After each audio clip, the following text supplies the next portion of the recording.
बहुत समय पहले की बात है। परीलोक में बहुत सारी परियां रहती थी। उनमें से गुलाबी परी सबसे प्यारी थी। वो रानी परी की सबसे चहेती परी भी थी। गुलाबी परी यदि कोई इच्छा करती तो वो उसे जरूर पूरा करती। एक दिन खेलते खेलते गुलाबी परी के मन में आया कि क्यों न पृथ्वीलोक पर सैर के लिए जाया जाए।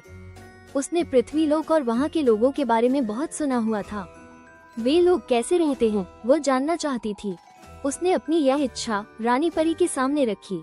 पहले तो रानी परी ने नानुकुर किया, फिर मान गई। आखिर वो गुलाबी परी की इच्छा को कैसे टाल सकती थी।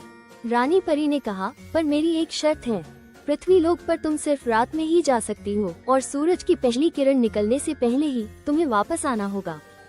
सूरज की किरणें तुम्हारे ऊपर नहीं पड़नी चाहिए, नहीं तो तुम्हारे पंख पिघल जाएंगे और तुम वापस नहीं आ पाओगी। तुम्हें हमेशा के लिए मनुष्यों के साथ रहना पड़ेगा।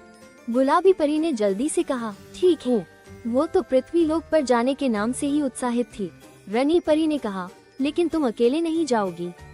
तुम्हारे साथ 3 और परी बहनें भी तुम्हारी सुरक्षा के लिए जाएंगी। पीली परी, नील परी और लाल परी तुम्हारे साथ जाएगी। गुलाबी परी और भी खुश हो गई। ये सब तो मेरी सहेलियां हैं, अब तो और भी मजा आएगा। हम सब वहाँ जाकर मजे करेंगे, किसी बाग में खेलेंगे और नृत्य करेंगे। बाकी परियां भी बहुत खुश हो गयी। आखिर उनको भी पृथ्वीलोक पर जाने का मौका मिल रहा था। वे सब रात का बेसब्री से इंतजार करने लगी। जैसे ही पृथ्वीलोक पर अंधेरा छाया, चारों परियां तैयार हो गयीं। रानी परी ने एक बार फिर से अपनी चेतावनी दोहराई, याद रहे सूरज की पहली किरण निकलने से पहले ही परीलोक वापस आना होगा। फिर रानी माँ ने सभी परियों को आंखें बंद करने को कहा।